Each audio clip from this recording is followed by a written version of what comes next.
Welcome to the ultimate gaming realm, and this is your curator, Dixon, logging on.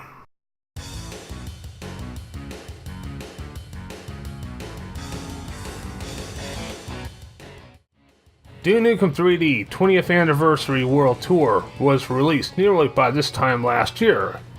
I would have gotten it at the time, but I already had the Duke Nukem 3D Megaton edition, which include the Atomic Edition and all the expansion packs, for $10. And I thought that was an awesome pack and a great addition. So why would I pay $20 to get another updated game? You know what? At the time I decided to wait until it was on sale. I recently purchased the Anniversary Edition when it was on sale for $7 on the Black Friday weekend on Steam for Windows. And the Anniversary Edition is also available on the Xbox One and PlayStation 4 consoles as well. But like usual when it comes to these games, I would rather stick to the PC version. The 20th Anniversary World Tour of Duke Nukem 3D added new things in the game. Just like they did with the Atomic Edition, which added a new episode, The Birth, plus a new weapon, the Microwave Expander, which is a reskin of the Shrinker weapon, except instead of shrinking your enemies so you can squish them with your foot, you're using the Microwave Expander to expand your enemies until they blow up to bits and pieces.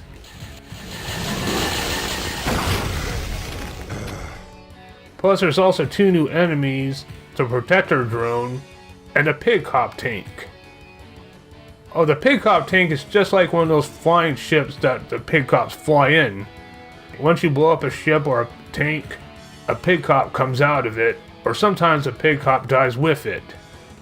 Plus a new main boss in the Birth episode, the Alien Queen.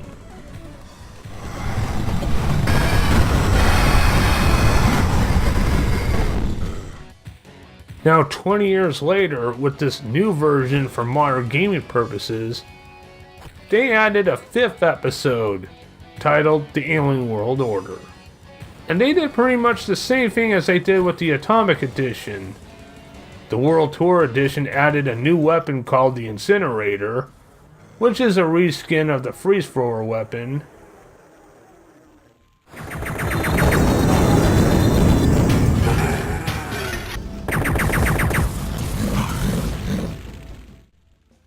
Plus a new enemy called the Firefly Trooper.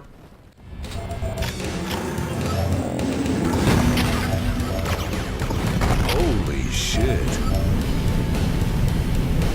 I'll see you in hell.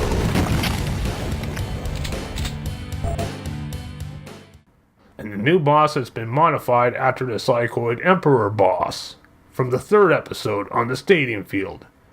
But this modified Psychoid Emperor boss in the Alien World Order is called the Psychoid Incinerator. I'll get to him in a little bit. Another new thing they added in the Anniversary Edition is the True 3D Rendering mode, which is very useful for modern gaming, die-hard fans, and newcomers to the Duke Nukem 3D game. And you can also go back to the original 1996 mode, and you can go back and forth with either mode whenever you feel like it by pressing the C key. I always love tampering with the visual mode in games like Halo Anniversary and etc. That's what I call a great option to have, so that way you can see what they improve over the original. Definitely happy they added that option. One thing the Anniversary Edition brought back that was absent from the Megaton Edition was the rewind feature, which that mode debuted on the Xbox Live Arcade port of Duke Nukem 3D for the Xbox 360. Like when you die, instead of loading the save game or starting over at the beginning of the level, you can start back to wherever you choose. And that's a huge kick-ass feature. Like the Megaton Edition, the Anniversary World Tour Edition has the Workshop maps, which means more Duke 3D levels.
Plus, the Anniversary Edition has this commentary mode, meaning if you have this mode turned on, you can view commentary from the original creators on certain levels in certain areas. Very interesting. Look at those high-tech fire sprites. The Pyromania CD, I think, was like the bread and butter of effects artists back then. There was this library of all these fire effects called the Pyromania. And they look so... Now, the new episode, Alien World Order, feels more like a world tour episode, where you're kicking alien ass all around the world.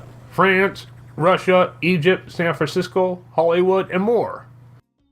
So I guess they didn't add the world tour part to the 20th anniversary subtitle for nothing. Which makes sense. The new episode from a 20-year gap does show a lot of promise. These new design levels look pretty awesome, and it does feel more like you're in a new episode.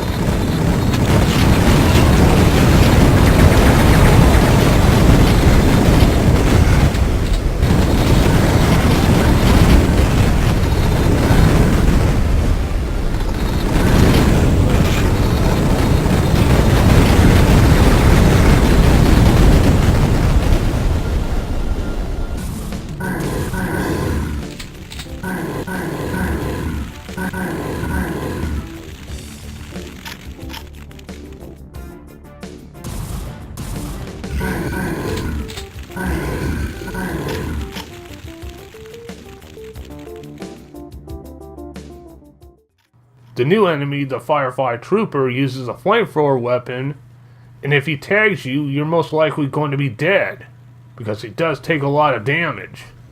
But depending on your distance and what weapon you're using, these Firefly Troopers can be really easy to take out.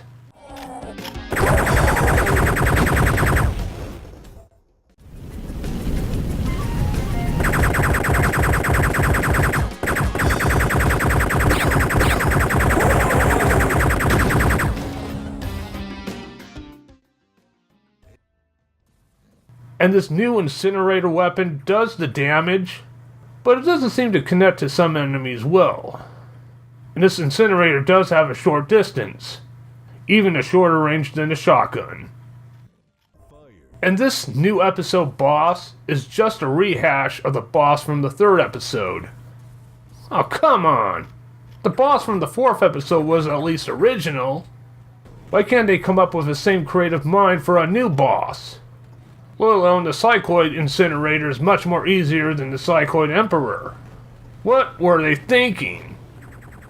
Despite its flaws, I would say that the new episode's pretty cool, but I wouldn't say it's worth spending $19.99 on, especially if you already have the Megaton edition. For those of you who haven't done it, I would just do what I did. Wait for the anniversary edition to go on sale. Unless if you don't have any version of Duke Nukem 3D, I would maybe recommend it for that price. But the cheaper the better for this one.